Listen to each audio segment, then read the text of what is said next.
मेरा ये बच्चों से कहना रहता है हमेशा कि भैया इंट्रोडक्शन टू अकाउंटिंग को सबसे पहले मत पढ़ा करो। ये वीडियो तो मैं उनके लिए रिकॉर्ड कर रहा हूं जिनका अब भी यूटी आने वाला है या हाफ ईयरली या एनुअल एग्जाम आने वाला है। इस चैप्टर से जो भी इंपॉर्टेंट टॉपिक्स हैं आपके एग्जाम में पूछे जा सकते हैं, सब पढ़ाऊंगा एग्जाम ओरिएंटेड तरीके से। तो ये कुछ अकाउंटिंग के डिसएडवांटेजेस है, पढ़ने पड़ेंगे। Okay, so hello everyone and welcome to pace commerce batch, जहां पर हम रिकॉर्ड करते हैं वन शॉट सीरीज आप सभी प्यारे प्यारे बच्चों के लिए। दोस्तों, स्वागत है आपका इस आज के महान सेशन में, जहां पर मैं शिवम लोटवानी रिकॉर्ड करने वाला हूं आपके लिए एक बहुत ही इंपॉर्टेंट चैप्टर जिसका नाम है इंट्रोडक्शन टू अकाउंटिंग। दोस्तों, इंट्रोडक्शन टू अकाउंटिंग वो चैप्टर है जो आपको कक्षा 11वीं की अकाउंट्स की बुक खोलने पर सबसे पहला चैप्टर दिखता है। पर मेरा ये बच्चों से कहना रहता है हमेशा कि भैया इंट्रोडक्शन टू अकाउंटिंग को सबसे पहले मत पढ़ा करो। इंट्रोडक्शन टू अकाउंटिंग सबसे पहले पढ़ते हो, इतना ज्यादा आपको अकाउंटिंग के बारे में पढ़ने को मिलता है थियोरी में, जबकि अकाउंटिंग है बड़ी प्रैक्टिकल सी चीज। तो मेरा सजेशन ये रहता है कि पहले कुछ प्रैक्टिकल चैप्टर्स पढ़ लो, उसके बाद आप इस थियोरी बेस्ड चैप्टर को उठाओ जिसका नाम है इंट्रोडक्शन टू अकाउंटिंग। अगर आपने कॉमर्स बिल्कुल अभी अभी ली है और आप सोच रहे हैं कि सबसे पहले मैं इस लेक्चर को देखूं, तो आई विल सजेस्ट कि इस लेक्चर को मत देखो। इसी चैनल पर एक सबसे पहला लेक्चर जो डाला हुआ है बेसिक कंसेप्ट्स ऑफ अकाउंटिंग, उसे आप देख सकते हो।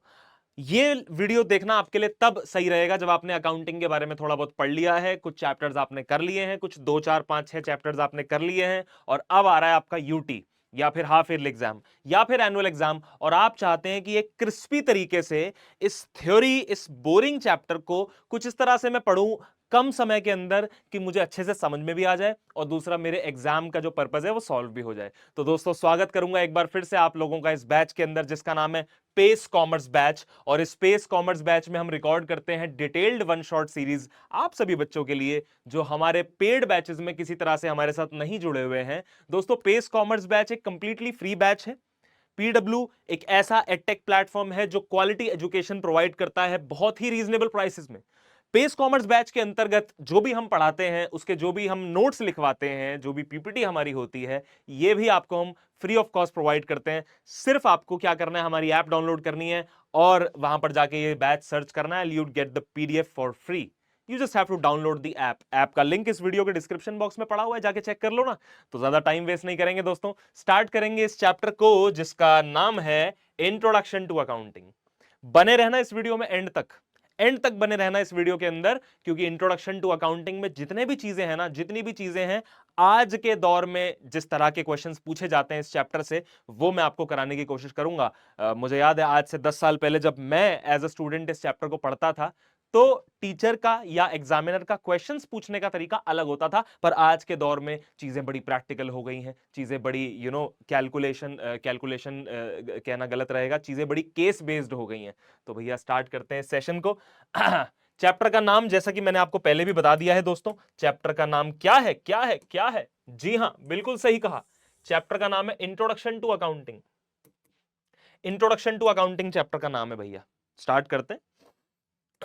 आज का गोल क्या रहने वाला है सर? सर, आज का लक्ष्य क्या रहने वाला है? क्योंकि लक्ष्य तो हर हाल में पाना है जी। तो आज का जो गोल है उसमें हम करने वाले हैं, आज के गोल में जस्ट 1 सेकेंड, आज के गोल में भैया जो टॉपिक्स मैं कवर करवाने वाला हूं उसमें रहेगा मीनिंग, उसमें रहेंगे objectives, characteristics, functions, advantages, limitations, role, branches, systems and users. किसके? अकाउंटिंग के। तो जो भी मेरे छोटे भाई को, छोटी बहन को जो परेशानी आ रही थी ना कि सर अकाउंटिंग के बारे में इतना सब कुछ गिवन है चैप्टर 1 के अंदर, सर पर चैप्टर 1 जब मैं पढ़ने बैठता हूं या पढ़ने बैठती हूं तो समझ में ही नहीं आता बिल्कुल भी, है ना। स्टार्टिंग में ही इतनी ज्यादा थियरी है। तो इसीलिए मेरा suggestion as an elder brother भी यही रहता है कि पहले चैप्टर 1 को नहीं पढ़ना होता भाई, ठीक है। तो आपको क्या करना है, अगर तो बिल्कुल कॉमर्स अभी अभी ली है और इस वीडियो को पहली बार देख रहे हो तो इसे मत देखो।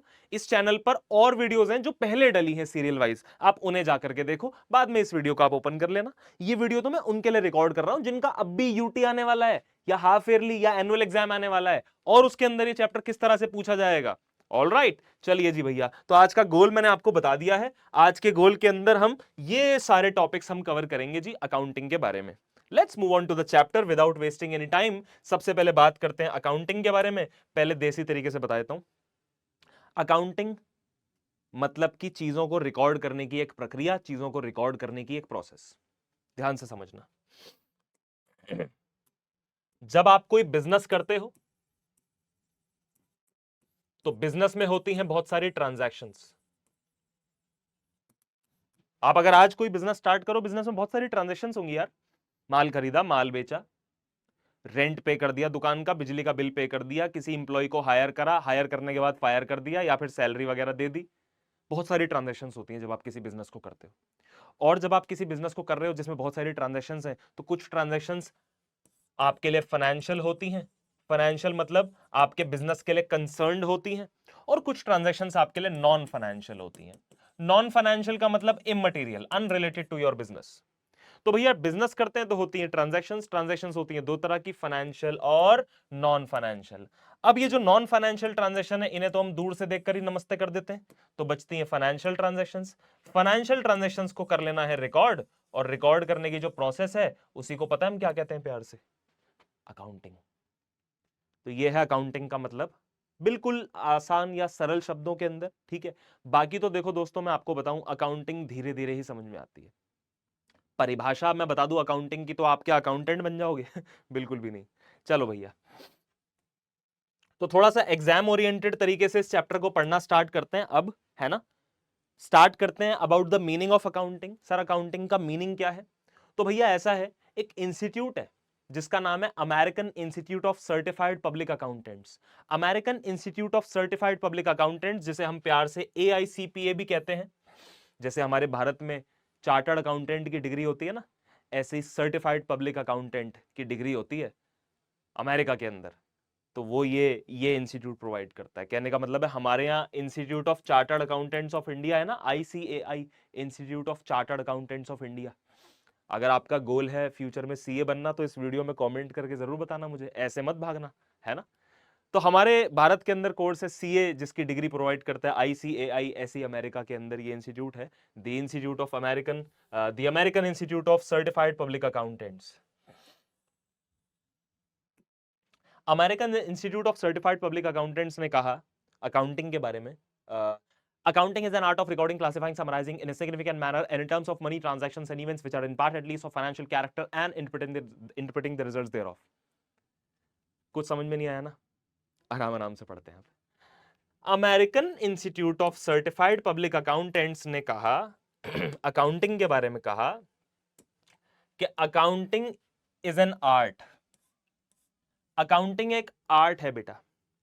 जिस प्रकार सिंगिंग, एक्टिंग, डांसिंग, हॉकी खेलना, स्विमिंग करना, टेनिस खेलना, ये सब आर्ट है, ऐसी अकाउंटिंग भी आर्ट है। हर किसी बंदे के बस की बात नहीं है अकाउंटिंग। अकाउंटिंग एक आर्ट है। Accounting is an art of recording and classifying and summarising. Accounting एक आर्ट है जिसके तहत आप रिकॉर्ड करते हो, पीछे मैंने बताया, रिकॉर्ड करने के बाद आप क्लासिफाई करते हो, समराइज करते हो in a significant manner and in terms of money. बेटा मनी के टर्म्स में आपको चीजों को रिकॉर्ड करना है। मनी के टर्म्स में अगर ट्रांजैक्शन की पहचान नहीं है तो फिर रिकॉर्डिंग पॉसिबल नहीं है। यह आपने पढ़ा भी होगा प्रैक्टिकल चैप्टर्स के अंदर, है ना। तो भैया अकाउंटिंग एक आर्ट है जिसमें आप ट्रांजैक्शंस को रिकॉर्ड करते हैं, क्लासिफाई करते हैं, समराइज करते हैं, मनी के टर्म्स में करते हैं। और वो ट्रांजैक्शंस और वो इवेंट्स, देखो ट्रांजैक्शंस और इवेंट्स में ज्यादा अंतर नहीं है। ट्रांजैक्शंस मतलब जो आप करते हैं, इवेंट्स जो खुद हो जाते हैं। दोस्ती आप करते हैं, प्यार, खैर ट्रांजैक्शंस और इवेंट्स में जो फर्क है, देखो किसी को रेंट पे करना, सैलरी पे करना ट्रांजैक्शन है, ऑल राइट। लेकिन आपकी फर्नीचर पे, मशीनरी पे डेप्रिसिएशन लग जाना, ये ट्रांजैक्शन नहीं है, ये आपने खुद थोड़ी करा है, ये एक इवेंट है। तो हमें ट्रांजैक्शंस को भी रिकॉर्ड करना है और इवेंट्स को भी रिकॉर्ड करना है। हाँ, वो ट्रांजैक्शंस, वो इवेंट्स जिसे हम मनी के टर्म्स में, रुपए में, डॉलर्स में, यूरोज में, दिरहम्स में रिकॉर्ड कर सकते हैं, मेजर कर सकते हैं, ऑल राइट। तो ये जी अकाउंटिंग का मतलब। और लास्ट में ये मत भूलना कि जो भी चीजें रिकॉर्ड करनी है वो फाइनेंशियल कैरेक्टर की होनी चाहिए। नॉन फाइनेंशियल चीजों पे तो पहले ही कांटा मार दिया हमने। और फिर लास्ट में रिजल्ट्स को इंटरप्रेट करना, डेटा इंटरप्रिटेशन जिसको कहते हैं। And last but not the least, जो इस डेफिनेशन में नहीं है, कम्युनिकेटिंग। रिजल्ट्स किसी काम के नहीं है बेटा अगर आपने रिजल्ट्स को कम्युनिकेट नहीं करा। कम्युनिकेट किसको करना होता है? यूजर्स को। सब पढ़ाऊंगा, ठीक है, तो एग्जाम ओरिएंटेड तरीके से पढ़ाऊंगा। इस चैप्टर से जो भी इंपॉर्टेंट टॉपिक्स हैं आपके एग्जाम में पूछे जा सकते हैं, सब पढ़ाऊंगा एग्जाम ओरिएंटेड तरीके से। बने रहना इस वीडियो के अंदर। मीनिंग के बाद मैं बात करता हूं बेटा एट्रीब्यूट्स की। देखो दोस्तों, एज अ टीचर आपको एक चीज बताऊंगा कि कुछ चीजें इस चैप्टर के अंदर आपको कॉमन मिलेंगी, तो कॉमन चीजों को पकड़ना है और कॉमन चीजों को पढ़ के पहले साइड कर देना है। ऐसे समझ में नहीं आएगा, ध्यान से सुनना आप जरा आगे की कहानी। भैया ऐसा है, अब हम बात करने जा रहे हैं what are the attributes of accounting. If I say attributes, attributes या फिर कैरेक्टरिस्टिक्स, अरे भैया कैरेक्टरिस्टिक्स या एट्रीब्यूट्स का मतलब होता है फीचर्स यार, कम ऑन, फीचर्स। जैसे आपके मोबाइल में, आपके टैबलेट में, आपके कंप्यूटर में फीचर्स होते हैं ना, जैसे आपके अंदर कुछ फीचर्स हैं ना, ऐसी अकाउंटिंग के भी कुछ फीचर्स हैं। और एक चीज मैं आपको बताऊं, ये जो मैं अकाउंटिंग के फीचर्स बता रहा हूं ना आपको, तो याद रहे कि मैं अकाउंटिंग के फीचर्स तो बता रहा हूं, लेकिन एक और टॉपिक यहां पर आपका कंप्लीट हो जाएगा जिसको हम बोलते हैं प्रोसेस ऑफ अकाउंटिंग। क्या बोलते हैं? Process of accounting. अगर आप ये फीचर्स किसी भी उल्टे सीधे ऑर्डर में लिख दो तो क्वेश्चन चल जाएगा। अगर क्वेश्चन में पूछा गया है कि राइट द कैरेक्टरिस्टिक्स या एट्रीब्यूट्स ऑफ अकाउंटिंग, किसी भी ऑर्डर में लिख दो, कोई फर्क नहीं पड़ता। बट अगर प्रोसेस पूछी गई है तो स्टेप वाइज लिखना पड़ेगा, इसी ऑर्डर में जिस ऑर्डर में मैं लिख कर आया हूं। पर मैं आपको बता दूं, आज के दौर में जो क्वेश्चन पेपर, क्योंकि मैं ऑफलाइन इंडस्ट्री में मैंने बहुत काम किया है, 100 से ऊपर स्कूलों के बच्चों को पढ़ाया है, अलग अलग क्वेश्चन पेपर्स देखे हैं, तो आज के दौर में कोई नहीं पूछ रहा कि write any 3 features of accounting, write any 2 advantages of accounting. ना जी ना, case based questions, application based questions आ रहे हैं, उसकी तैयारी करनी पड़ेगी। Which of the following is not a feature of accounting? Which of the following is not, या which of the following is an advantage of accounting or limitation of accounting? MCQs बहुत आ रहे हैं।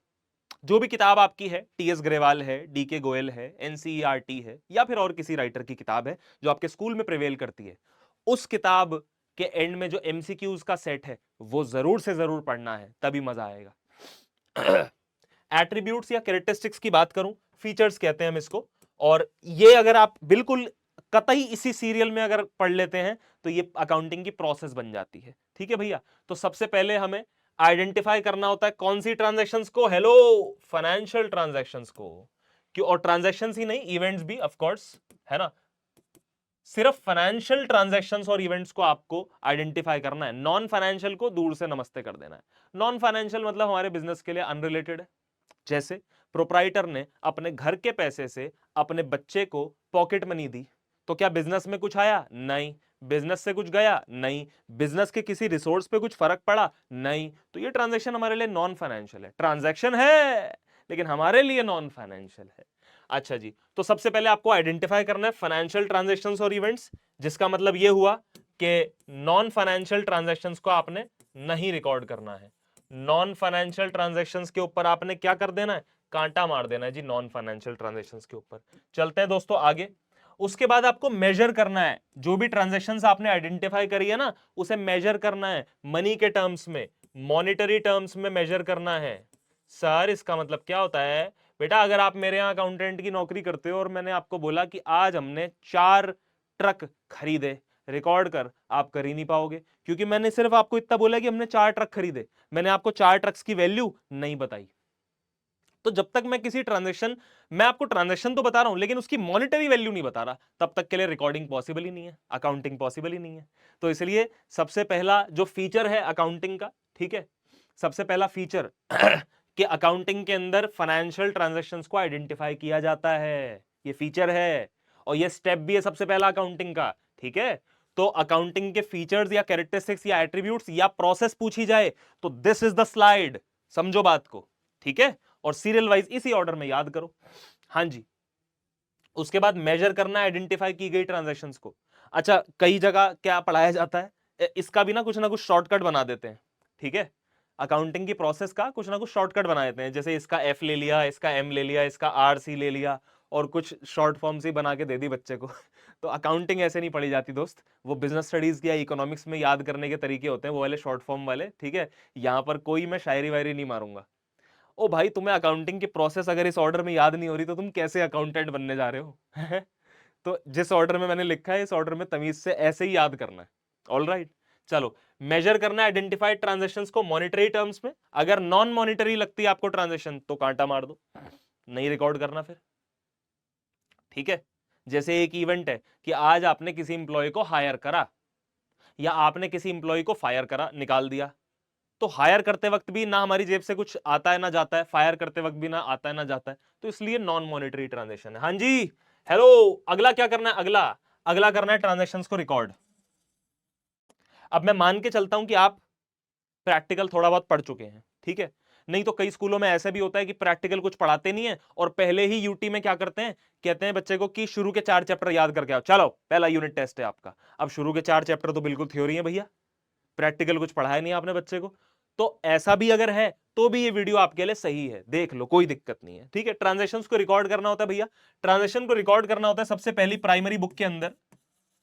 सबसे पहले जो वो प्राइमरी बुक है जिसमें आप ट्रांजेक्शंस को रिकॉर्ड करते हो, उसका नाम है बेटा जर्नल। क्या नाम है? हेलो छोटे, उसका नाम है जर्नल। जर्नल में रिकॉर्ड करते हैं या सब्सिडियरी बुक्स में हम ट्रांजेक्शंस को रिकॉर्ड करते हैं? We record the transactions in journal या फिर subsidiary books.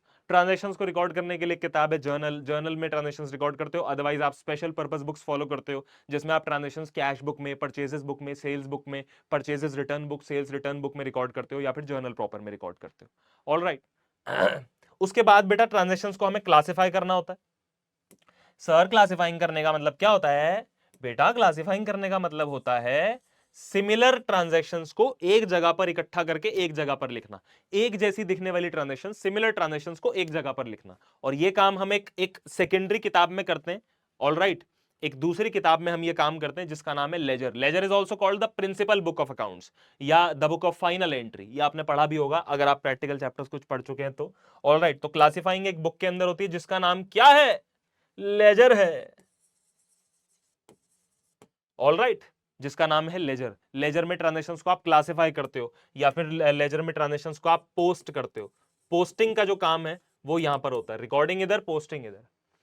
First time transaction आई है तो जर्नल के अंदर और फिर उसके बाद लेजर के अंदर होती है पोस्टिंग। उसके बाद होती है बेटा समराइजिंग। समराइजिंग का मतलब क्या है? समराइजिंग का मतलब है समरी करना चीजों की, आसान भाषा में लिखना ताकि सामने वाले के लिए इजीली अंडरस्टैंडेबल हो। अब अकाउंटिंग का ज्ञान तो तुम लेके बैठे हो, हाँ जी सीए साहब आपसे ही बात कर रहा हूं। अकाउंटिंग का ज्ञान तो आप लेकर बैठे हो ना, लेकिन जिसके यहां पर आप काम करते हो, जिस कंपनी में आप काम करते हो, वहां की मैनेजमेंट को आपको ट्रांजेक्शन देनी पड़ेंगी, जो डेटा है वो रिकॉर्ड करके देना पड़ेगा एक एक अंडरस्टैंडेबल इजी ऑर्डर के अंदर। और ये अकाउंटिंग की क्वालिटी है भी, ये भी आएगा टॉपिक आगे, है ना। तो आपको जो भी डेटा आपने तैयार करा है, रिकॉर्ड करा है, क्लासिफाई करा है, एक एक इजीली अंडरस्टैंडेबल तरीके से आपको उसको प्रेजेंट करके देना पड़ेगा। That is called summarising. Summarising के लिए हम क्या करते हैं भैया? प्रैक्टिकल चैप्टर्स पढ़े होंगे तो फिर जानते हो आप कि समराइजिंग के लिए आप जो है ट्रायल बैलेंस बनाते हो, ठीक है। समराइजिंग के लिए आप बनाते हो ट्रायल बैलेंस या फिर आप बनाते हो समराइजिंग के लिए फाइनल अकाउंट्स। फाइनल अकाउंट्स के अंदर कुछ अकाउंट्स आते हैं जिसका नाम है trading account, profit and loss account, balance sheet आप बनाते हो। So all these are part of final accounts. Trial balance आप बनाते हो बेटा समराइजिंग के लिए। तो अकाउंटिंग की प्रोसेस इस तरह से काम करती है और ये अकाउंटिंग के फीचर्स भी हैं, ये अकाउंटिंग की एट्रीब्यूट्स भी हैं कि अकाउंटिंग में ये देखने को मिलेगा, ये देखने को मिलेगा, ये देखने को मिलेगा। बात समझ में आ रही है बेटा? इसके बाद चलते हैं एनालिसिस और इंटरप्रिटेशन पे। ये अगला काम है जो आपको करना होता है, एनालिसिस और इंटरप्रिटेशन। एनालिसिस और इंटरप्रिटेशन में वैसे तो फर्क है, लेकिन इन दोनों टर्म्स को इंटरचेंजेबली भी यूज किया जाता है। एनालिसिस और इंटरप्रिटेशन का मतलब है जो भी डेटा आपने रिकॉर्ड करा, क्लासिफाई करा, इवन आपने समराइज भी कर दिया, अब उससे आपकी क्या एनालिसिस है, आपकी एनालिसिस क्या कहती है, आप क्या इंटरप्रिटेशन निकालते हैं? पिछले साल के मुताबिक इस साल प्रॉफिट ज्यादा है कि कम है ना। सेल्स जो है हमारी वो प्रॉफिट के मुताबिक, मतलब प्रॉफिट जो है वो सेल्स के मुताबिक पिछले हिसाब से परसेंटेज उसका बढ़ा है या कम हुआ है, इस तरह से। ऑल राइट दोस्तों, लास्ट स्टेप जो आता है बेटा वो आता है कम्युनिकेटिंग। कम्युनिकेटिंग का मतलब है जो भी डेटा आपने तैयार करा, जो भी डेटा आपने यहां से लेकर यहां तक क्रिएट करा, रेडी करा, क्या वो आपने सामने वाले को प्रेजेंट कर दिया? क्या आपने सामने वाले को उसके बारे में बता दिया, दर्शा दिया, दिखा दिया? क्योंकि अकाउंटिंग किसी काम की नहीं है अगर आपने लास्ट में कम्युनिकेशन ही नहीं करा। इवन इसीलिए हम अकाउंटिंग को द लैंग्वेज ऑफ बिजनेस भी बोलते हैं, है ना। मेरी लैंग्वेज हिंदी इंग्लिश है, मराठी है, पंजाबी है, तमिल है, गुजराती है, लेकिन बिजनेस की जो लैंग्वेज है वो अकाउंटिंग है। बिजनेस क्या कहना चाह रहा है, समझ में आ रही बात? हम कहते हैं ना कि हमारी जो अकाउंट्स की बुक्स हैं वो क्या कह रही हैं, रिकॉर्ड्स क्या कहते हैं, तो रिकॉर्ड्स पंजाबी में नहीं बोलते, रिकॉर्ड्स की भाषा है accounting. Accounting is the language of business. ये पीछे लिख भी देता हूं मैं। So accounting is often called the language of business.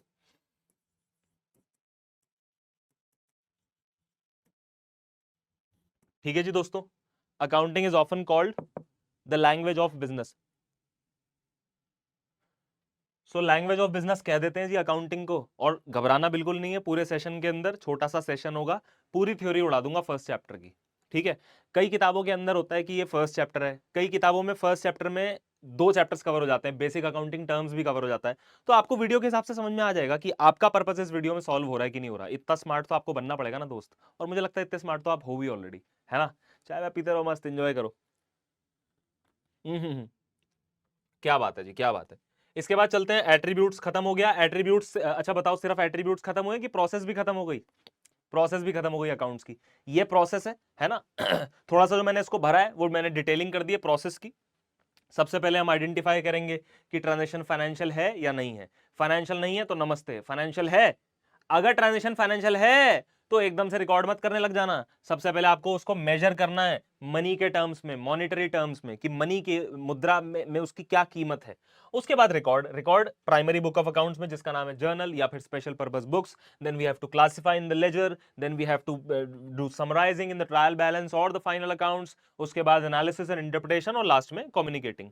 Communicate किसको करना है?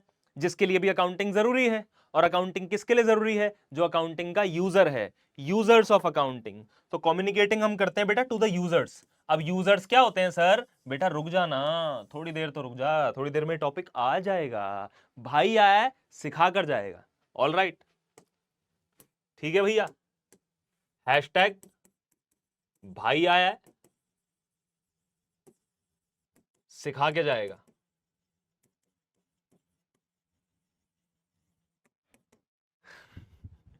चलो, इसके बाद आते हैं बेटा अकाउंटिंग के ऑब्जेक्टिव्स। ऑब्जेक्टिव्स का मतलब अकाउंटिंग के उद्देश्य, यानी अकाउंटिंग करके हम क्या करना चाहते हैं। बेसिकली अकाउंटिंग क्या करना चाहती है? तो भैया अकाउंटिंग का सबसे पहला उद्देश्य होता है अकाउंटिंग रिकॉर्ड्स मेंटेन करना, किसी भी बिजनेस के रिकॉर्ड्स मेंटेन करना। क्योंकि अगर अकाउंटिंग नहीं होगी तो आप हर समय ट्रांजैक्शंस और इवेंट्स को याद नहीं रख सकते ना दोस्त। आपकी जो मेमोरी है वो लिमिटेड है। कुछ टाइम के लिए चीजें हो सकता है आपको याद रह भी जाएं, लेकिन कुछ टाइम के बाद वो चीजें फ्लश आउट हो जाती हैं आपके दिमाग से। तो सोचो अकाउंटिंग अगर नहीं होगी तो फिर ये सारा डेटा आप कैसे याद रख पाओगे, है ना। इवन अगर कोई भी चीज अगर आपको याद रखनी है, सपोज आप आज एक शायरी बना रहे हो, लिख रहे हो कुछ, है ना, या आपने गाना या रैप क्रिएट करा है, तो लिखना पड़ेगा ना, नहीं तो आप अगले दिन तो भूल जाओगे। तो इसी हिसाब से अकाउंटिंग जो है वो बिजनेस के रिकॉर्ड्स मेंटेन करती है। सबसे पहला उद्देश्य तो ये है हमारा कि हमें बिजनेस के रिकॉर्ड्स मेंटेन करने हैं। ऑल राइट, उसके बाद मैनेजमेंट को फैसिलिटेट करना है। अब ये जो पॉइंट है ना बेटा, फैसिलिटेटिंग मैनेजमेंट, मैनेजमेंट को फैसिलिटेट करना, ये पॉइंट आपको अकाउंटिंग के ऑब्जेक्टिव्स में भी मिलेगा, अकाउंटिंग के फंक्शंस में भी मिलेगा, और अकाउंटिंग के एडवांटेजेस में भी मिलेगा। तो फैसिलिटेटिंग द मैनेजमेंट, बेटा फैसिलिटेटिंग द मैनेजमेंट का मतलब होता है मैनेजमेंट को असिस्टेंस प्रोवाइड करना। Facilitating means assistance to the management, assisting the management. All right, management को असिस्ट करना दोस्तों। अब मैनेजमेंट को हम असिस्ट कैसे करते हैं? मैनेजमेंट मतलब बिजनेस के जो डिसीजन मेकर्स हैं, जो बिजनेस के डिसीजंस लेते हैं, जो पुख्ता डिसीजंस लेते हैं किसी भी बिजनेस के। अब किसी भी बिजनेस के जो डिसीजन मेकर्स होते हैं वो किस बेसिस पे डिसीजन लेते हैं? आज अगर कंपनी कोई नई ब्रांच खोलना चाह रही है या कंपनी कोई नया प्रोडक्ट लाइन स्टार्ट करना चाह रही है, तो ये डिसीजन किस बेसिस पे लिया जाएगा बताओ मुझे। तो ऑफकोर्स ये डिसीजन इसी बेसिस पे लिया जाएगा कि हमारे पास फंड्स है या नहीं है, और हमारा प्रॉफिट ग्रो कर रहा है कि नहीं कर रहा है, हमारे पास सरप्लस है या नहीं है, हमारे पास इमरजेंसी फंड है या नहीं है। और ये सब कहां दिखेगा? अकाउंटिंग रिकॉर्ड्स में दिखेगा। तो अकाउंटिंग का ये भी उद्देश्य होता है मैनेजमेंट को असिस्ट करना। हम अकाउंटिंग कम्युनिकेट करते हैं मैनेजमेंट टीम को, उसके बेसिस पे वो डिसीजंस लेती है। As simple as that. First chapter को मुश्किल तुम खुद बनाते हो, और कई बार हमें लगता है कि ये चैप्टर हमारे लिए शायद जरूरी है ही नहीं। कई बार लगता है ये चैप्टर हमारे लिए जरूरी है ही नहीं, थ्योरी है, थ्योरी कौन पढ़ता है। तो फिर इसीलिए आपके फुल मार्क्स नहीं आ पाते 11th अकाउंट्स के अंदर, क्योंकि कुछ चैप्टर्स तो आपने पढ़े ही नहीं होते ना, टाइम ही नहीं इन्वेस्ट करा होता कुछ चैप्टर्स पे। अब आप मुझे बताओ, अगर इस 1 घंटे की, 1.25 घंटे की वीडियो देखकर आपको जो है एग्जाम में 2-3 एमसीक्यूज टकर जाएं इसी वीडियो से, तो दुआएं दोगे भाई आप मुझे, जिसकी मुझे सख्त जरूरत भी है ना। तो ऑब्जेक्टिव्स अकाउंटिंग के मैंने आपको 2 बताए, तीसरा ऑब्जेक्टिव तो बच्चे बच्चे को पता है। किसी भी बिजनेसमैन को क्यूरियोसिटी होती है जानने की कि बिजनेस के अंदर प्रॉफिट हो रहा है या लॉस हो रहा है। इतना टाइम हो गया मुझे बिजनेस करते हुए, तो टाइम टू टाइम मुझे पता चलना चाहिए कि मैं प्रॉफिट में हूं या लॉस में हूं। तो at the end of every year, at the end of every calendar year और financial year, we have to calculate profit या लॉस। ये भी अकाउंटिंग का उद्देश्य है, प्रॉफिट या लॉस डिटरमाइन करना। सर प्रॉफिट और लॉस डिटरमाइन करने के लिए हम क्या करते हैं? बेटा आप फाइनल अकाउंट्स बनाते हो या फिर फाइनेंशियल स्टेटमेंट्स बनाते हो। बात समझ में आ रही है बेटा? ये हम साल के एंड में बनाते हैं। उसके बाद फाइनेंशियल पोजीशन का पता लगाना। फाइनेंशियल पोजीशन पता लगाने के लिए हम क्या बनाते हैं? हम बनाते हैं पोजीशन स्टेटमेंट, जिसको हम बैलेंस शीट भी बोलते हैं। समझ में आई बात? ये भी फाइनेंशियल स्टेटमेंट्स का ही पार्ट है। तो प्रॉफिट या लॉस पता लगाने के लिए हम एक अकाउंट बना लेते हैं जिसका नाम है प्रॉफिट एंड लॉस अकाउंट। इसका जिक्र मैंने काफी बार क्लासेस में भी किया है। और फाइनेंशियल पोजीशन को पता लगाने के लिए हम बनाते हैं position statement, which is also called balance sheet. तो ये भी अकाउंटिंग का उद्देश्य है। और फिर last but not the least, accounting का सबसे अहम उद्देश्य है providing accounting information to the users. Users को अकाउंटिंग इंफॉर्मेशन प्रोवाइड करना। तो पीछे एक पॉइंट था ना, कम्युनिकेटिंग, तो वो मैं इसी की बात कर रहा था। अकाउंटेंट अकाउंटिंग अपने लिए नहीं करता बेटा, यूजर्स के लिए करता है। खुद के लिए थोड़ी अकाउंटिंग करेगा वो, उसको तो सैलरी से मतलब है सिर्फ। तो अकाउंटिंग में जो डेटा क्रिएट हो रहा है वो किसके लिए हो रहा है? यूजर्स के लिए। जो अब जैसे जैसे लाइव एग्जांपल, मैं ये चाय अपने लिए पी रहा हूं, लेकिन ये वीडियो अपने लिए रिकॉर्ड नहीं कर रहा हूं। किसके लिए रिकॉर्ड कर रहा हूं? यूजर कौन है इस वीडियो का? Yes, you cutie, you are the user of this video. So लिहाजा अकाउंटिंग के भी कुछ यूजर्स होते हैं, कुछ इंटरनल कुछ एक्सटर्नल। आएगा टॉपिक थोड़ी देर में, टेंशन ना को। उसके बाद आता है अकाउंटिंग के फंक्शंस। अब ये सारे टॉपिक्स इंटरकनेक्टेड, इंटर रिलेटेड है और बहुत आसान है। अकाउंटिंग के फंक्शंस की बात करते हैं दोस्तों। देखो भैया, अकाउंटिंग इन सभी उद्देश्यों तक कैसे पहुंचेगी? अपने आप ही। अकाउंटिंग का उद्देश्य है ये करना, ये करना, ये करना, ये करना, पर इन सब उद्देश्यों को कैसे पूरा किया जाएगा? कुछ फंक्शंस परफॉर्म करने पड़ेंगे। जैसे मेरा उद्देश्य था कि मुझे आप लोगों को नॉलेज देनी है, तो मुझे फंक्शन परफॉर्म करना पड़ा, घर पे नहाना पड़ा, गाड़ी ड्राइव करके ऑफिस तक आना पड़ा, ये टी शर्ट पहननी पड़ी, मुंह धोना पड़ा, बाल संवारने पड़े, कैमरा ऑन करना पड़ा। I had to do some functions. ऐसी अकाउंटिंग को भी कुछ फंक्शंस परफॉर्म करने पड़ते हैं इन सभी ऑब्जेक्टिव्स को अचीव करने के लिए। ये आपको ध्यान से पढ़ना है। और एक और चीज, ये सिर्फ हेडिंग्स हैं। अगर आपको इसकी और ज्यादा डिटेलिंग पढ़नी है तो आप अपनी कंसर्न्ड बुक को रेफर करो तो ज्यादा सही रहेगा मेरे हिसाब से। और बाकी डिटेलिंग मैंने मुंह से बोलकर तो कर ही दी है। अगर मैं सारा इधर लिख के ले आता, ट्रस्ट में वीडियो बहुत बोरिंग हो जाती है आपके लिए, बहुत बोरिंग। आपको लगता है ये तो लाइन बाय लाइन पढ़ रहे हैं, टीचर समझ रहे हैं अपने आप को। समझ में आ रही है बात? तो फंक्शंस कुछ आपको परफॉर्म करने पड़ेंगे। ये देख लो जरा आप।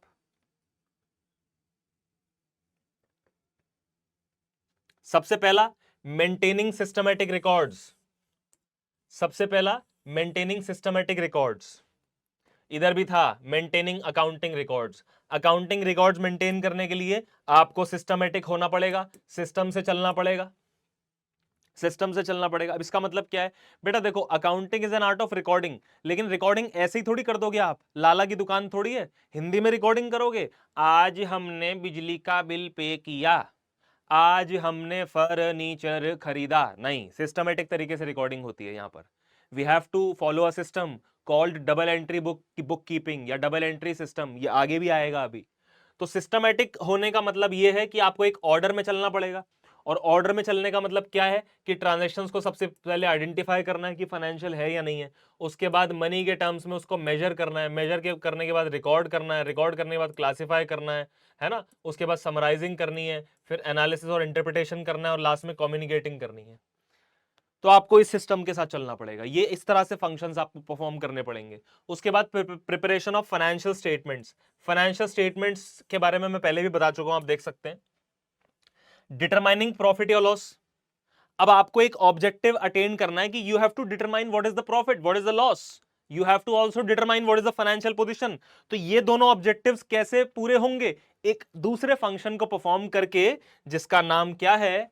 Preparation of financial statements. आपको फाइनेंशियल स्टेटमेंट परफॉर्म करनी है, फाइनेंशियल स्टेटमेंट्स प्रिपेयर करनी है। So this is the function which you have to do. आपको ये फंक्शन परफॉर्म करना पड़ेगा, जिससे आपके वो दोनों ऑब्जेक्टिव्स फुलफिल हो जाएंगे। तो ऑब्जेक्टिव्स और फंक्शंस में फर्क समझ में आ रहा है कि नहीं आ रहा है? थोड़ा थोड़ा बिजनेस स्टडीज वाला आपको दिमाग चलाना है यहां पर।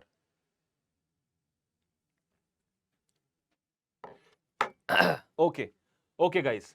सो भैया, प्रिपरेशन ऑफ फाइनेंशियल स्टेटमेंट्स के अंदर आपको क्या क्या बनाना होता है? दो चीजें बनानी होती है बेटा। एक आपको बनानी होती है इनकम स्टेटमेंट, और दूसरी आपको बनानी होती है पोजीशन स्टेटमेंट। इनकम स्टेटमेंट के अंदर आपके दो अकाउंट्स आ जाते हैं। एक आता है ट्रेडिंग अकाउंट और दूसरा आता है profit and loss account. Position statement के अंदर एक स्टेटमेंट आपको बनानी होती है जिसका नाम है बैलेंस शीट। तो ये है जी भैया। तो ऑब्जेक्टिव्स और फंक्शंस इंटरलिंक्ड है, इंटरकनेक्टेड है, ध्यान से पढ़ना। इसके बाद दोस्तों we have to also meet some legal requirements. कुछ लीगल रिक्वायरमेंट्स हैं, उसको पूरा करना है। ये भी हमें फंक्शन परफॉर्म करना पड़ेगा। अकाउंटिंग कर रहे हो इस देश में रहकर, बिजनेस कर रहे हो, तो भैया टैक्स पे करना पड़ेगा। फिर वो इनकम टैक्स हो या फिर गुड्स एंड सर्विसेज टैक्स हो, जीएसटी हो, सेल्स टैक्स हो, कुछ भी, किसी भी प्रकार का टैक्स हो, आपको वो परफॉर्म करना पड़ेगा। आपको अपनी कुछ कॉर्पोरेट सोशल रिस्पॉन्सिबिलिटीज पूरी करनी पड़ेंगी, जिसके बारे में हम बिजनेस स्टडीज में भी पढ़ते हैं, है ना। तो भैया ये लीगल रिक्वायरमेंट्स है। आपको ऑडिट कराना पड़ेगा अपनी कंपनी का। So these are some legal requirements which you have to perform. उसके बाद communicating the financial information. Communicating करनी है भैया। जैसे पीछे था कि एक ऑब्जेक्टिव है हमारा कि हमें मैनेजमेंट को असिस्ट करना है, अकाउंटिंग इंफॉर्मेशन यूजर तक पहुंचानी है। अब मैनेजमेंट को असिस्ट करना है या यूजर तक अकाउंटिंग इंफॉर्मेशन पहुंचानी है, तो कैसे पहुंचाओगे? पेपर पे लिख के एरोप्लेन बना के उड़ाओगे तो नहीं। कम्युनिकेटिंग करनी है आपको। तो कम्युनिकेट करना भी एक फंक्शन है जो आपको परफॉर्म करना है बेटा। All right. इसके बाद मैनेजमेंट को असिस्टेंस देना। मैंने कहा था मैनेजमेंट को असिस्ट करना, ये पॉइंट तो आपको कॉमन मिलेगा काफी जगह, तो इस पॉइंट का तो टैटू करा लेना आपको अभी के अभी अपने हाथ पे। ऑल राइट है जी। तो यहां तक की वीडियो अगर आपको इंटरेस्टिंग लग रही है, चीजें समझ में आ रही हैं, वाइब मैच हो रही है, तो एक बार जरा कमेंट कर दो ना, #भाई आया है सिखा के जाएगा। बात करते हैं बेटा अकाउंटिंग के एडवांटेजेस की, अकाउंटिंग के फायदों के बारे में बात करते हैं। इसकी बहुत ज्यादा डिटेलिंग मैं नहीं करूंगा, बिकॉज फायदे अकाउंटिंग के आपको ऑफकोर्स कुछ तो पता ही है, और कुछ मैं लिख कर ले आया हूं, कुछ 10-11 फायदे मैं लिख कर लाया हूं। अब ये क्वेश्चन किस तरह से पूछा जाएगा वो समझने वाली बात है। Excuse me. क्वेश्चन, जब मैं छोटा बच्चा था, जब मैं आप लोग की एज में था, तो हमारे टाइम पे आप यकीन मानो 3 मार्कर 4 मार्कर क्वेश्चन आ जाता था कि write any 3 advantages of accounting in detail, right any 4 advantages of accounting. आज के दौर में इस तरह से क्वेश्चंस बहुत ही कम स्कूलों में पूछे जाते हैं, समझ लो 5-10%। बाकी मैक्सिमम स्कूलों के अंदर एडवांटेजेस पूछे जाते हैं, लेकिन इनडायरेक्ट तरीके से। Which of the following is an advantage of accounting? MCQ question. या which of the following is not an advantage of accounting? या फिर आपको कुछ लाइनें, कुछ चंद लाइनें दे दी जाएंगी, और उन 2-3 लाइनों को पढ़ के आपको गेस करना होगा कि बताओ अकाउंटिंग के कौन से फायदे का जिक्र हो रहा है इस क्वेश्चन के अंदर। तो क्वेश्चन पूछने का अंदाज जो है वो बदलता जा रहा है। All right. सीबीएसई भी बहुत ज्यादा प्रैक्टिकल होती जा रही है, इसलिए आपको अभी से ही प्रोफेशनलिज्म की तरफ चल पड़ना है। अकाउंटिंग के एडवांटेजेस की बात करूंगा थोड़ा सा जल्दी जल्दी। अकाउंटिंग का फायदा, यानी अकाउंटिंग से हमें क्या फायदे मिलते हैं, किसी बिजनेस को या यूजर को या आउटसाइड वर्ल्ड को भी अकाउंटिंग के क्या फायदे मिलते हैं। सबसे पहला फायदा कि आपके पास बिजनेस की फाइनेंशियल इंफॉर्मेशन है सारी। अगर अकाउंटिंग नहीं की होती तो फाइनेंशियल इंफॉर्मेशन आपके पास नहीं होती, जो दिमाग में थोड़ा बहुत याद होता वही होता, हर चीज का रिकॉर्ड नहीं होता। अकाउंटिंग अगर आप नहीं भी करोगे तो कुछ चीजों का तो रिकॉर्ड रहेगा, जैसे कैश का रिकॉर्ड रहेगा, भाई गले में कैश है गिन लो, है हमारे पास रिकॉर्ड, लेकिन हर चीज का रिकॉर्ड नहीं रहेगा ना। किस किस से पैसा लेना है, हो सकता है आपको याद ना रहे, किस किस का पैसा देना है, हो सकता है आपको याद ना रहे, इसलिए अकाउंटिंग जरूरी है। दूसरा, मैनेजमेंट को असिस्टेंस। ये पॉइंट तो भैया मैंने कितनी बार आपको कहा था ना, कॉमन मिलेगा मिलेगा मिलेगा। असिस्टेंस टू मैनेजमेंट या फैसिलिटेशन टू मैनेजमेंट, मैनेजमेंट को मदद मिल पाती है, ये भी अकाउंटिंग का ही फायदा है बेटा। अगर अकाउंटिंग ना हो तो मैनेजमेंट जो है वो अपने डिसीजंस नहीं ले पाएगी टाइम टू टाइम। अगला, अकाउंटिंग रिप्लेसेस मेमोरी। इसका मतलब क्या है भैया? शॉर्ट टर्म मेमोरी लॉस हो जाता है क्या हमें अकाउंटिंग करने पर? ना जी ना। अकाउंटिंग रिप्लेसेस मेमोरी का मतलब अगर अकाउंटिंग ना होती तो दिमाग में भसड़ मची होती, हमेशा चीजें याद रखनी पड़ती आपको कि है उससे इतने लेने, उससे इतने लेने, उसको इतना देना है, उसको इतना देना है। जैसे दोस्त कभी ट्रिप पे चले जाते हैं, कुछ लिखते नहीं है और फिर आने के बाद झगड़ा करते हुए आते हैं गाड़ी के अंदर, ठीक है? तो उसके लिए क्या होना चाहिए? चीजें लिखित में होनी चाहिए। इसलिए मैं जब कॉलेज ट्रिप पे जाता था तो मैं वैसे भी सिंधी आदमी हूं, तो मुझे वो लोग अकाउंटेंट बनाते थे कि भाई तू सारी चीजें लिखता हुआ चलियो। तो इसलिए हमारी जो ट्रिप्स होती थी वो बड़ी स्मूथ होती थी। All right. तो इसलिए अकाउंटिंग रिप्लेसेस मेमोरी का मतलब है कि आप अपनी मेमोरी में कुछ और स्टोर करो, आप अपनी मेमोरी में उसकी यादें स्टोर करो, कुछ कुछ अच्छे लम्हे स्टोर करो, कुछ अच्छी पिक्चर स्टोर करो, है ना, अच्छे जो भी चीज आपको स्टोर करनी है वो करो, लेकिन बिजनेस की इंफॉर्मेशन आप यहां स्टोर मत करो, अकाउंटिंग उसका काम कर लेगी। इसके बाद accounting facilitates comparative study. Comparative study का मतलब क्या होता है सर? कंपैरिजन कर सकते हो आप सर। सर कंपैरिजन का मतलब क्या हुआ? बेटा देखो, कंपैरिजन दो तरह का होता है।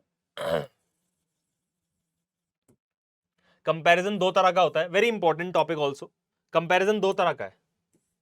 एक कंपैरिजन होता है इंट्रा फर्म कंपैरिजन, और दूसरा कंपैरिजन होता है बेटा इंटर फर्म कंपैरिजन। सर इसका मतलब क्या होता है? बेटा देखो, इंटर फर्म कंपैरिजन का मतलब है कि कंपनी ए कंपैरिजन कर रही है कंपनी बी के साथ, और इंट्रा फर्म कंपैरिजन का मतलब होता है कंपनी ए कंपैरिजन कर रही है कंपनी ए के साथ। सर ये कौन से नशे हैं? अरे भाई, कंपनी ए के साथ कंपेयर कर रही है मतलब खुद को खुद से कंपेयर कर रही है। कहने का मतलब है कि 2024 की परफॉर्मेंस को 2025 के साथ कंपेयर किया जा रहा है, कंपैरिजन। और कंपनी ए का कंपनी बी से कंपैरिजन कर रहा है, तो मतलब सेम ईयर में अलग अलग कंपनीज का कंपैरिजन हो रहा है। तो ये कंपैरिजन कब पॉसिबल है? जब अकाउंटिंग हो रही हो। और सुनो, इस साल में भी अकाउंटिंग सिस्टमेटिक तरीके से हुई हो, और इस साल में भी इस कंपनी में भी अकाउंटिंग सिस्टमेटिक तरीके से हुई हो, और इस कंपनी में भी। कंपैरिजन तभी पॉसिबल है जब अकाउंटिंग होगी, तो अकाउंटिंग का फायदा ही तो हुआ ये। इसके बाद facilitate settlement of tax liabilities. आपका टैक्स कितना बनेगा वो आपकी इनकम पे डिपेंड करता है ना जी? आपका टैक्स कितना बनेगा वो डिपेंड करता है आपकी इनकम पे। और इनकम कैसे पता चलेगी? इनकम स्टेटमेंट को देखकर। पीछे बताई थी ना इनकम स्टेटमेंट, भूल गए क्या? इनकम स्टेटमेंट को देखकर। तो भैया टैक्स कितना बनेगा वो भी अकाउंटिंग के बेसिस पर ही पता लगाया जाता है। हालांकि टैक्स बचाने के लिए आप ऐसा नहीं कर सकते कि अकाउंटिंग रिकॉर्ड्स में आपने प्रॉफिट कम दिखाया तो टैक्स भी कम बन गया। ऐसा नहीं है, सरकार बहुत शानी है। वाह जी वाह, वाह जी वाह, मजे आ गए। उसके बाद फैसिलिटेट्स लोन्स।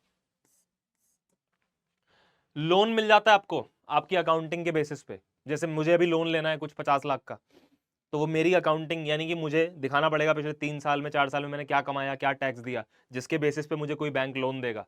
बैंक लोन ऐसे थोड़ी देता है कि ओहो आप आ गए, आप तो जी बड़े सुंदर लग रहे हो, ये लो 1 करोड़ रुपए का लोन ले लो। ऐसे नहीं होता।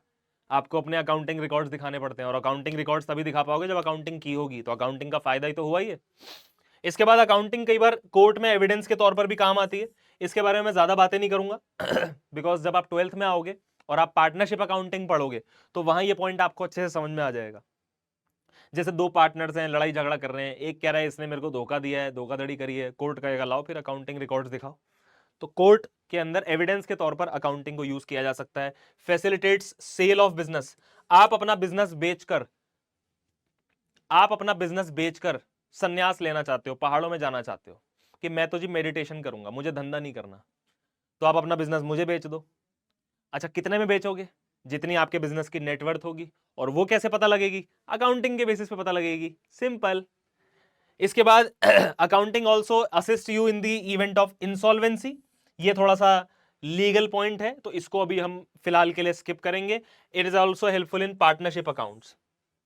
12th में जो मैंने बताया था ना, इवन 11th में भी बिजनेस स्टडीज में आपने पढ़ा होगा फॉर्म्स ऑफ बिजनेस ऑर्गेनाइजेशन के अंदर की पार्टनरशिप इज ऑल्सो फॉर्म।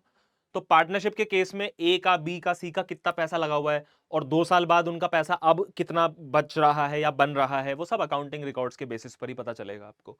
चलो जी, इंसॉल्वेंसी के केस में अगर कोई पर्सन इंसॉल्वेंट हो जाता है और उसकी कंपनी वाइंड अप हो जाती है, तो कंपनी में से कितना पैसा बनता है और किस क्रेडिटर को कितनी पेमेंट होगी, ये सब भी अकाउंटिंग के बेसिस पर ही पता चलता है। लिमिटेशंस, सर लिमिटेशंस क्या होती हैं बेटा? लिमिटेशंस का मतलब होता है डिसएडवांटेजेस। अब देखो मेरे हिसाब से अकाउंटिंग का कोई डिसएडवांटेज तो नहीं है भाई, लेकिन फिर भी बुक के अंदर है तो एग्जाम में पूछा भी जा सकता है ना?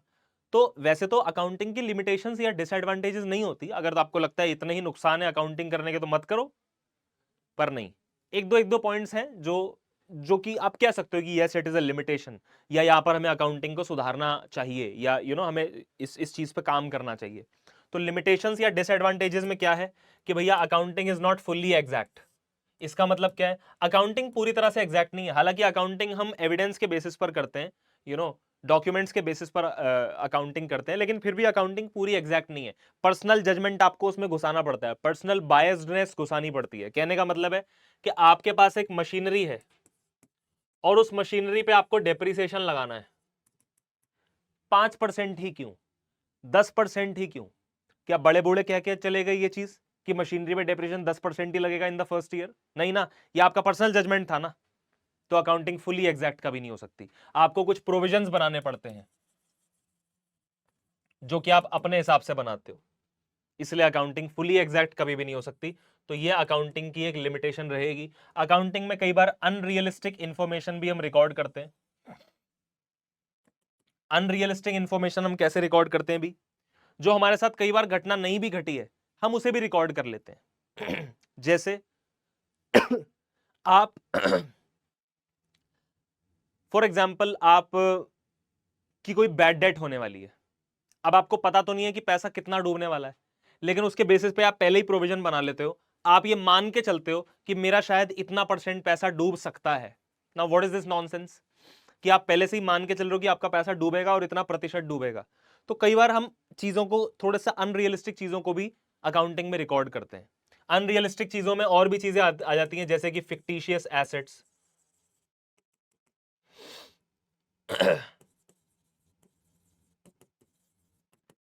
इसके बाद अकाउंटिंग इग्नोर्स क्वालिटेटिव एलिमेंट्स।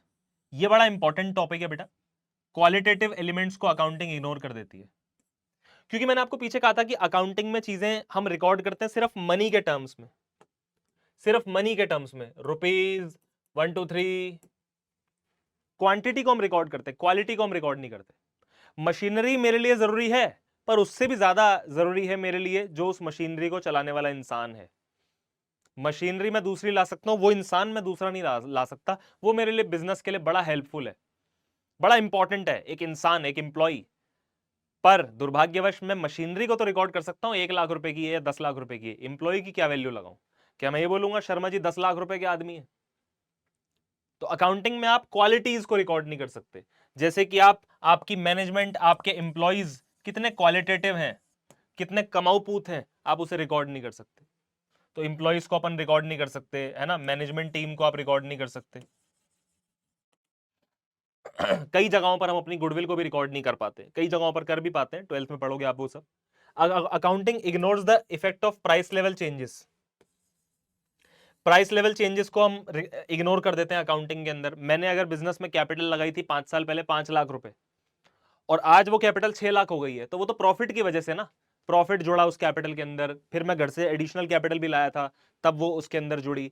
लेकिन उस वक्त का 5 लाख या उस वक्त का 4 लाख क्या आज भी उतना ही रहेगा? प्राइस लेवल में जो चेंजेस आ रहे हैं उसे कौन रिकॉर्ड करेगा? जब मैं कैपिटल लाया था 5 साल पहले तो 1 रुपए में एक माचिस की डिब्बी आती थी, आज 1 रुपए में माचिस की डिब्बी भी नहीं आ रही। तो प्राइस लेवल में 1 रुपए की वैल्यू में जो बदलाव आया है उसे हम रिकॉर्ड नहीं करते, यानी इकोनॉमिक्स नहीं लगाते हम यहां पर। तो it is also disadvantage of accounting. And next, accounting may lead to window dressing. Sir window dressing का मतलब क्या होता है? बेटा खिड़की पे खड़े होकर कपड़े बदलना, ये मत बोलना किसी को, बहुत मारेगा वो। विंडो ड्रेसिंग का मतलब होता है मैनिपुलेशन ऑफ अकाउंट्स, अकाउंट्स को मैनिपुलेट करना। मैनिपुलेशन का मतलब होता है कि अपनी अकाउंटिंग को बेटर शो करने के लिए, रिजल्ट्स के साथ, अकाउंटिंग को बेटर शो करने के लिए रिकॉर्ड्स के साथ छेड़छाड़ करना। पता था कि लोन लेना है तो प्रॉफिट ज्यादा दिखा दिया, खर्चे कम दिखा दिए, या खर्चे ज्यादा प्रॉफिट कम दिखा दिया, खर्चे ज्यादा दिखाए ताकि टैक्स बचाना था। समझ में आ रही बात? तो ये कुछ अकाउंटिंग के डिसएडवांटेजेस है, पढ़ने पड़ेंगे। क्वेश्चन कैसे आता है? एक केस दे दिया, कि राम एक बिजनेसमैन था जिसने लोन लेने के लिए ये तिगड़म करी, तो बताओ ये अकाउंटिंग की कौन सी लिमिटेशन को दिखाता है? ठीक है, या फिर which of the following is not a limitation of accounting, या which of the following is a limitation of accounting, पढ़ना पड़ेगा। ठीक है, उसके बाद role of accounting in business. Accounting का बिजनेस में क्या रोल है? किसी भी बिजनेस को ग्रो कराने में या चलाने में, स्टेबिलिटी लाने में, प्रॉफिटेबिलिटी लाने में अकाउंटिंग का क्या रोल है?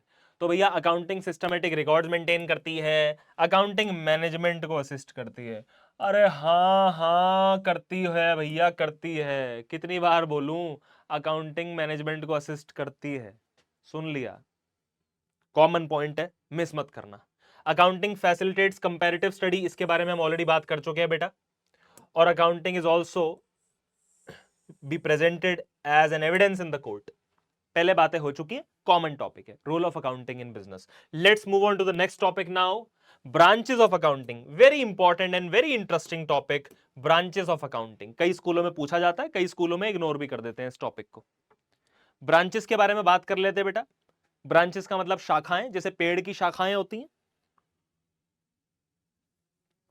जी दोस्तों, भैया ऐसा है, अकाउंटिंग अगर एक पेड़ है तो उसकी 3 शाखाएं हैं, branches of accounting.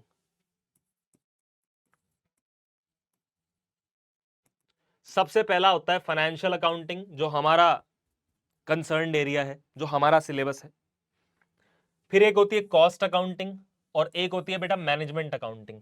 Management accounting का एक एक हिस्सा, एक पार्ट आप पढ़ते हो क्लास 12th में।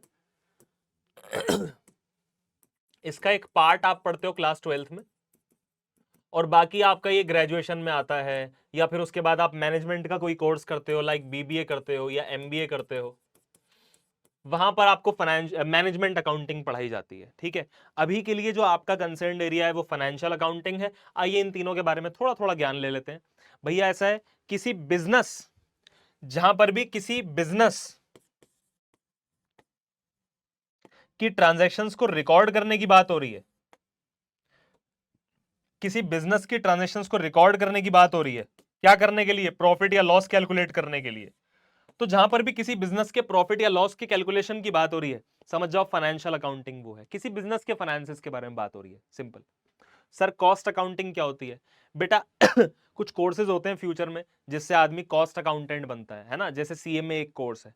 तो कॉस्ट अकाउंटेंट या कॉस्ट अकाउंटिंग के अंदर एक प्रोडक्ट हमें जेन्युइनली कितने का पड़ा, सो दैट हम उस प्रोडक्ट का प्राइस डिटर्मिनेशन कर सकें, सेल्स प्राइस डिसाइड कर सकें, उसकी जो अकाउंटिंग है, यानी एक प्रोडक्ट पे कितनी कॉस्ट हम एट्रीब्यूट करें, उसकी जो अकाउंटिंग है वो कहलाती है बेटा कॉस्ट अकाउंटिंग। तो एक चीज मैं आपको और बारीक बताऊं कि जो कॉस्ट अकाउंटिंग और मैनेजमेंट अकाउंटिंग है ना, ये बच्चियां हैं फाइनेंशियल अकाउंटिंग की। समझ में आ रही बात? यानी कॉस्ट अकाउंटिंग और मैनेजमेंट अकाउंटिंग नहीं हो सकती अगर आपने फाइनेंशियल अकाउंटिंग नहीं कर रखी तो फाइनेंशियल अकाउंटिंग आपको करनी ही करनी पड़ेगी। फाइनेंशियल अकाउंटिंग की मदद से ही कॉस्ट अकाउंटिंग या मैनेजमेंट अकाउंटिंग हो पाएगी। ऑल राइट, जैसे फॉर एग्जाम्पल ये चश्मा है मेरे पास अभी, इस चश्मे की कॉस्ट फॉर एग्जाम्पल, रियल वाली तो मैं आपको नहीं बताऊंगा, आप मान के चलो 200 रुपए का चश्मा है, मैंने खरीदा 200 रुपए का फॉर एग्जाम्पल। अब ये अगर 200 रुपए का चश्मा है तो कंपनी को बनाते वक्त कितने का पड़ा होगा? किसी फैक्ट्री में बना होगा, थोड़ा बहुत ये जो भी प्लास्टिक व्लास्टिक अटरम जटरम जो भी इसमें लगाते हैं, पेंट पूंट करते हैं, ब्रांड का नाम वाम लिखते हैं, इसमें कुछ खर्चे गए होंगे। पर उस फैक्ट्री के बाहर तो कोई सिक्योरिटी गार्ड भी बैठा होगा, उसकी सैलरी जाती होगी, उस फैक्ट्री का कोई रेंट भी जाता होगा। और फैक्ट्री छोड़ो, उस ऑफिस में भी कुछ लोग काम करते होंगे, कुछ सेल्स मैनेज करते होंगे, कुछ ऑपरेशंस मैनेज करते होंगे। तो प्रोडक्ट की कॉस्ट में वो सब चीजें ऐड करनी पड़ेंगी ना मुझे, तभी तो मेरे खर्चे निकलेंगे। इतनी बारीकी में जब जाते हैं, कॉस्ट अकाउंटिंग होती है। और मैनेजमेंट अकाउंटिंग का मतलब future, management is all about future decisions. Future में डिसीजन मेकिंग करने के लिए जो आप अकाउंटिंग की मदद लेते हो और डेटा इंटरप्रिटेशन करते हो, समराइज करते हो चीजों को, दैट इज मैनेजमेंट अकाउंटिंग बेटा। ऑल राइट, ये थी जी अकाउंटिंग की ब्रांचेस, बहुत ही छोटी छोटी चीजें हैं, है ना। कौन सी ब्रांच होती है अकाउंटिंग की जहां पर किसी प्रोडक्ट की कॉस्ट डिसाइड करी जाती है? तो लिख देना है जी कॉस्ट अकाउंटिंग की बात हो रही है। समझ में आ रही बात? वो कौन सी ब्रांच है अकाउंटिंग की जहां पर किसी बिजनेस के प्रॉफिट या लॉस की कैलकुलेशन की बातें होती है? Financial accounting. बात करते हैं सर बुक कीपिंग, अकाउंटिंग और अकाउंटेंसी के बारे में। It is also very important topic. Accounting का मतलब मैं आपको बता चुका हूं बेटा। आइए अकाउंटेंसी के बारे में पढ़ते हैं सबसे पहले, और फिर बुक कीपिंग छोटा सा टॉपिक है, उसको उठा लेंगे। अकाउंटेंसी पढ़ते हैं बेटा। अकाउंटिंग तो एक्चुअली एक प्रोसेस है। जब आप किसी एक्चुअल बिजनेस के अंदर एक्चुअल ट्रांजैक्शंस को रिकॉर्ड करते हो, वो तो अकाउंटिंग की प्रोसेस है। लेकिन इस वक्त हम क्या कर रहे हैं? इस वक्त मैं और आप क्या कर रहे हैं? कोई बिजनेस चल रहा है हमारा? नहीं। समझने की कोशिश कर रहे हैं अकाउंटिंग को एक सब्जेक्ट मैटर के तौर पे, एक सब्जेक्ट के तौर पे। तो जब अकाउंटिंग का ज्ञान एक सब्जेक्ट के तौर पर हम पढ़ने की कोशिश करते हैं, तो उस सब्जेक्ट को या फिर उस नॉलेज को हम नाम देते हैं अकाउंटेंसी का। क्या नाम देते हैं? अकाउंटेंसी। तो बच्चे कहते हैं ना, मैंने अकाउंट्स की ट्यूशन लगवाई हुई है, मैं अकाउंट्स पढ़ता हूं शिवम सर से। अकाउंट्स नहीं पढ़ते आप, अकाउंटेंसी पढ़ते हो। वो तो शॉर्टकट में हम बोल देते हैं अकाउंट्स, वैसे आप अकाउंटेंसी पढ़ते हो। अब आइए दोस्तों, बुक कीपिंग और अकाउंटिंग के बारे में थोड़ी सी बातें कर लेते हैं। तो मैं एक जगह पर लिखता हूं बुक कीपिंग और एक जगह पर लिखता हूं accounting.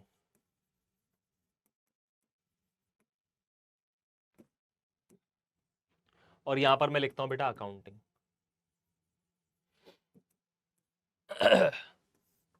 It is also very important. Book keeping असल में अकाउंटिंग से अलग नहीं है। पीछे एक टॉपिक पढ़ा था अकाउंटिंग की प्रोसेस, आइए उस टॉपिक पे चलते हैं जरा। कहां गया कहां गया कहां गया, कहां चला गया?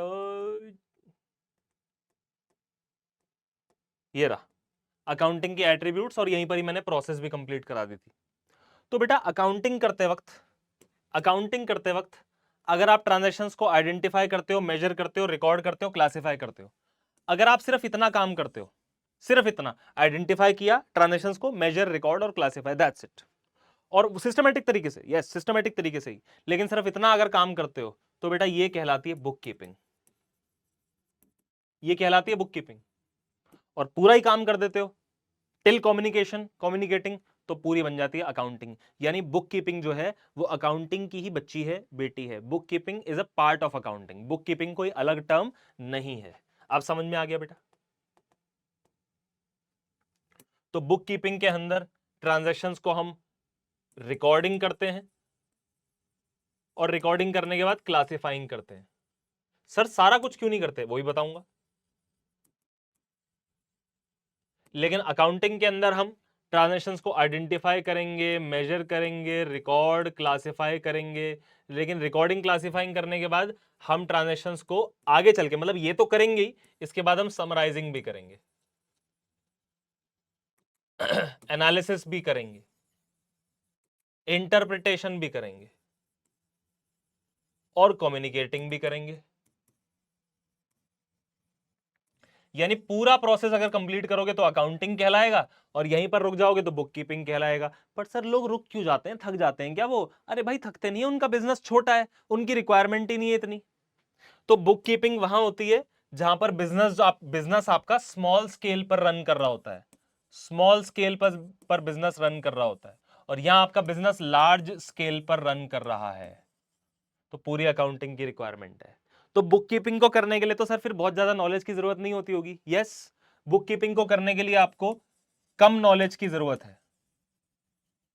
लेकिन अकाउंटिंग क्योंकि डिटेल्ड है, ज्यादा समराइज्ड है, ज्यादा एनालिटिकल है, तो इसके लिए आपको हायर नॉलेज की जरूरत है।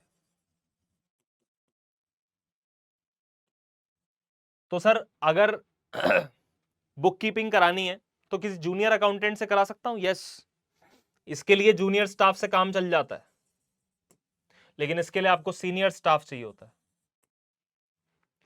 सर होल कौन है, पार्ट कौन है? होल ये है, पार्ट ये है, ठीक है। बुक कीपिंग पार्ट है बेटा, किसका? अकाउंटिंग का। जबकि अकाउंटिंग एक कंप्लीट प्रोसेस है। अकाउंटिंग वहां शुरू होती है जहां बुक कीपिंग खत्म होती है। क्लियर हो गई बात? ये बुक कीपिंग और अकाउंटिंग में छोटा सा डिफरेंस है, बुक में भी आपको मिलेगा, आप वहां से भी पढ़ें, वेरी इंपॉर्टेंट टॉपिक। और एक रिलेशन जो है बुक कीपिंग, अकाउंटिंग और अकाउंटेंसी में, ये मैंने अभी अभी आपको बताने की कोशिश करी है, प्लीज इसको ध्यान से पढ़ लीजिएगा दोस्तों, ठीक है।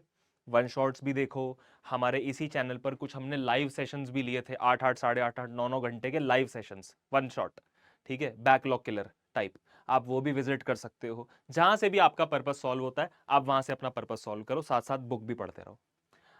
दोस्तों आगे बढ़ाएंगे चीजों को। Qualitative characteristics of accounting. अगर आपकी अकाउंटिंग में दम है तो मुझे आपकी अकाउंटिंग के अंदर ये 4 बातें दिखनी चाहिए। Qualitative characteristics of accounting, very important topic, MCQ based question समझ लो पेपर में डल चुका है। Which of the following is a qualitative characteristic of accounting या is not a qualitative characteristics of accounting? Reliability, ध्यान से समझना, reliability, understandability, relevance और फिर comparability। तो लिटिलिटी वाला कोई और वर्ड अगर डाल दे तो वो नहीं आ जाएगा क्वालिटेटिव कैरेक्टरिस्टिक में, ध्यान रखना। तो अकाउंटिंग वैसे तो बड़ी क्वांटिटेटिव चीज है ना, चीजें 1 2 3 4 रुपीज डॉलर्स इसमें ही रिकॉर्ड होती हैं, लेकिन जो भी डेटा आपने रिकॉर्ड करा उस डेटे के अंदर मुझे क्वालिटी दिखनी चाहिए, और वो क्वालिटी ये 4 हैं। सबसे पहला, वो डेटा जो है रिलायबल होना चाहिए, मैं उस पर रिलाय कर सकूं। अब मैं रिलाय कब करूंगा? जब उसमें आपने पर्सनल जजमेंट नहीं घुसाया होगा, एविडेंस के बेसिस पर आपने चीजें रिकॉर्ड करी होंगी, है ना। जब आपने चीजें एविडेंस के बेसिस पर रिकॉर्ड करी होंगी, no personal judgement,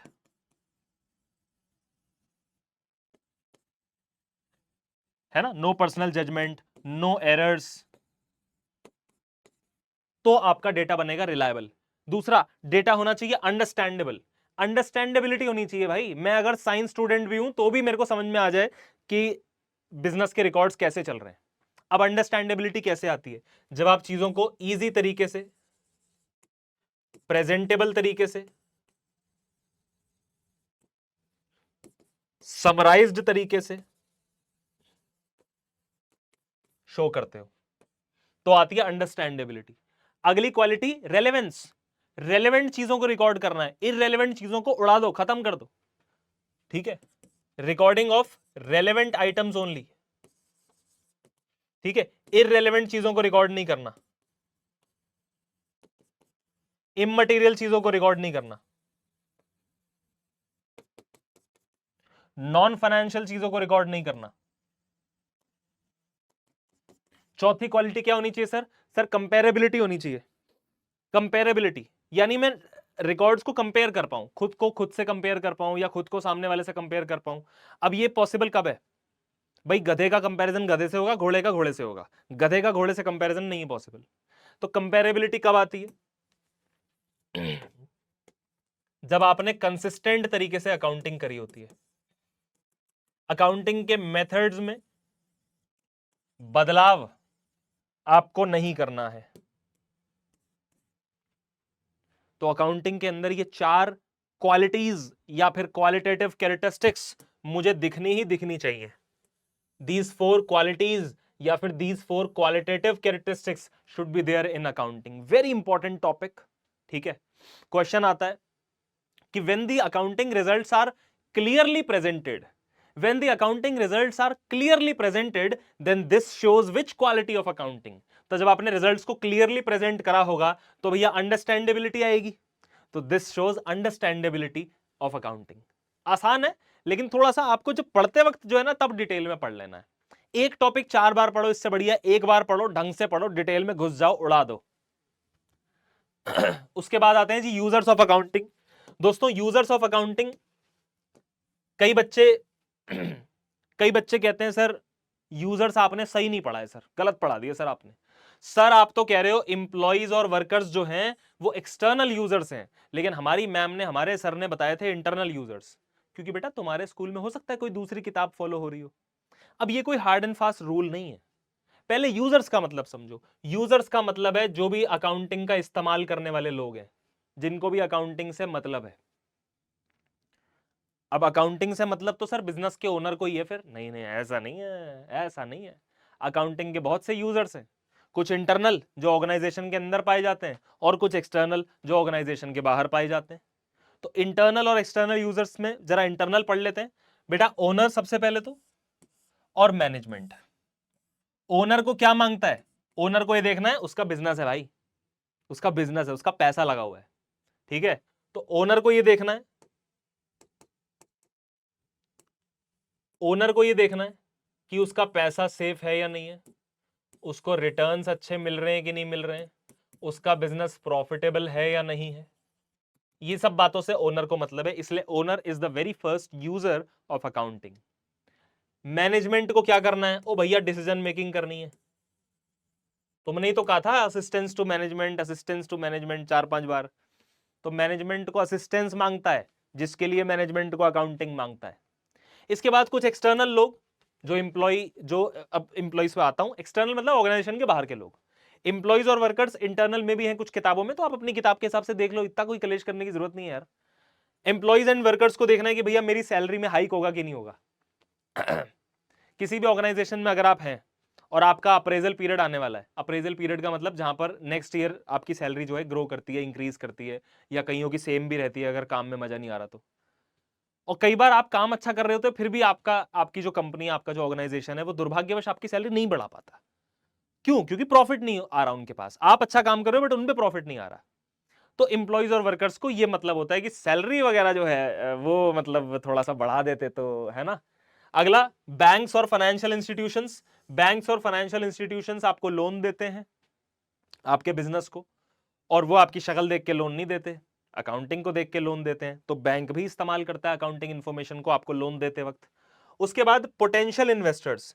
potential investors जो आपके बिजनेस में फ्यूचर में पैसा लगाने वाले हैं, जो ऑलरेडी आपके बिजनेस में पैसा लगा चुके हैं, वो तो आपके बिजनेस के ओनर्स हैं, या फिर ऑलरेडी जो पैसा लगा चुके हैं उसमें कुछ बाहर के लोग भी हो सकते हैं।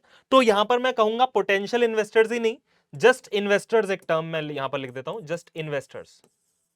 इन्वेस्टर्स मतलब जो पैसा लगा चुके हैं, पोटेंशियल इन्वेस्टर जो लगाने के बारे में सोच रहे हैं, तो वो भी अकाउंटिंग रिकॉर्ड्स को देखते हैं कि भैया इस बिजनेस में पैसा डालूं कि नहीं डालूं, ये बिजनेस प्रॉफिटेबल है भी कि नहीं। अगला है जी गवर्नमेंट एंड इट्स अथॉरिटीज। उससे पहले क्रेडिटर्स। क्रेडिटर को ये देखना यार मैंने इस कंपनी को उधार माल दे तो दिया, अब ये मुझे मेरा पैसा दे भी पाएंगे कि नहीं। या फिर उधार माल देने से पहले भी क्रेडिटर कहता है कि जरा एक बार वो बैलेंस शीट दिखाना जरा अपनी कंपनी की, उधार तभी दूंगा मैं आपको। तो क्रेडिटर को इसलिए मांगता है अकाउंटिंग। उसके बाद गवर्नमेंट को हमसे क्या चाहिए वो आपको पता ही है, तो गवर्नमेंट इसलिए अकाउंटिंग यूज करती है। और फिर पब्लिक, पब्लिक भी देखती है। पब्लिक है ये सब जानती है, पब्लिक को सब जानने का हक है। आपको अपने बिजनेस की A to Z सारी चीजें पब्लिक ने दी हैं। पैसा पब्लिक का, आप खुद भी पब्लिक का पार्ट, जो इंप्लॉइज आ रहे हैं वो भी पब्लिक से आ रहे हैं, जो इन्वेस्टर्स है वो भी पब्लिक से। समाज बड़ा इंपॉर्टेंट है, तो समाज भी देखना चाहता है कि ये बिजनेस कितना कमा रहा है, और अगर बढ़िया कमा रहा है तो हमारे लिए क्यों कुछ नहीं कर रहा। तो जैसे बहुत सारी कंपनीज हैं जो समाज के लिए बहुत करती हैं। इवन मेरी जो company, I am proud of this company, physics वाला प्राइवेट लिमिटेड। फिजिक्स वाला भी जो है वो भी समाज के लिए बहुत कुछ करता है। बहुत से ऐसे बच्चे हैं जिनको फ्री एजुकेशन भी हमारी कंपनी प्रोवाइड करती है। मैं ये फ्लॉन्ट नहीं मार रहा, वो टॉपिक उठा तो मैंने बोल दिया, ठीक है जी। उसके बाद है जी रिसर्चर्स। रिसर्चर्स वेले लोग हैं, कॉलेज में पढ़ते हैं, प्रोजेक्ट वर्क मिला हुआ है, टीचर ने दिया है, चलो भाई रिसर्च करो। तुम्हें भी मिलेगा ये वेला प्रोजेक्ट कि 5 कंपनियों की अकाउंटिंग रिकॉर्ड्स लेकर आओ और उनकी बैलेंस शीट बना के दिखाओ। तो उसके लिए तुम्हें जाना पड़ेगा ना, कंपनीज के रिकॉर्ड्स देखने पड़ेंगे ना, so you will then become the user of accounting. इसके बाद सिस्टम्स। सिस्टम्स में एक सिंगल एंट्री सिस्टम है, बहुत ज्यादा बात अभी नहीं करनी है इसके बारे में, क्योंकि सिंगल एंट्री सिस्टम के ऊपर ऑलरेडी एक चैप्टर है और वो लास्ट चैप्टर है सिलेबस का। पर कुछ किताबों में ये सिस्टम्स वाला टॉपिक डाला हुआ है तो तुम डिससेटिस्फाइड फील ना करो, इसलिए भाई थोड़ा सा समझा देता है। एक सिंगल एंट्री सिस्टम है बेटा, और एक डबल एंट्री सिस्टम जो हम फॉलो करते हैं ऑलरेडी। दोनों के कुछ कुछ फायदे नुकसान हैं जो कि आप पढ़ोगे जब ये वाला चैप्टर पढ़ाऊंगा मैं आपको। तो सिंगल एंट्री सिस्टम और डबल एंट्री सिस्टम में बेसिक अंतर क्या है कि यहां पर हम ट्रांजैक्शन का सिर्फ 1 एस्पेक्ट रिकॉर्ड करते हैं, यहां पर हम 2 एस्पेक्ट्स रिकॉर्ड करते हैं। कहने का मतलब है बिजनेस में अगर पैसा आएगा, कैपिटल लगाएगा मालिक, तो हम यहां पर सिर्फ कैश रिकॉर्ड करेंगे, लेकिन यहां पर हम कैश भी रिकॉर्ड करेंगे और कैपिटल भी रिकॉर्ड करेंगे। So these were the systems of accounting. छोटा टॉपिक है, क्रिस्पी, आप इसको ऐसे ही देख सकते हो। दोस्तों ये वीडियो मैंने रिकॉर्ड करी थी इंट्रोडक्शन टू अकाउंटिंग चैप्टर 1 के ऊपर, और एग्जैक्ट 1 घंटे के आसपास का टाइम हुआ है और ये वीडियो मेरी तरफ से खत्म हो चुकी है, कंटेंट मेरी तरफ से खत्म हो चुका है। सो भैया अलविदा चाहूंगा आपसे। ये था मेरा one shot introduction to accounting के ऊपर। My name is Shivam Lotwani. अगर आपको ये वीडियो अच्छी लगे तो आप अपने और भी दोस्तों को कहिएगा कि भाई यहाँ से कर ले तू, मैंने तो यहाँ से करा है और मेरा तो एग्जाम बढ़िया हो गया या मेरी प्रिपरेशन तो बढ़िया हो गई। इस वीडियो के अंदर जो भी बातें समझाई हैं, लिखवाई हैं, वो नोट्स के माध्यम से पीडीएफ आपको मिल जाएगी हमारी ऐप पर। ऐप कैसे डाउनलोड करनी है, लिंक डिस्क्रिप्शन बॉक्स में है। पता नहीं इतना फंबल क्यों कर रहा हूं मैं आज। सो ऑल राइट दोस्तों, this was from my side. Thank you so much, God bless you. हंसते रहिए, मुस्कुराते रहिए और एग्जाम्स के लिए तैयारी करते रहिए। Bye bye.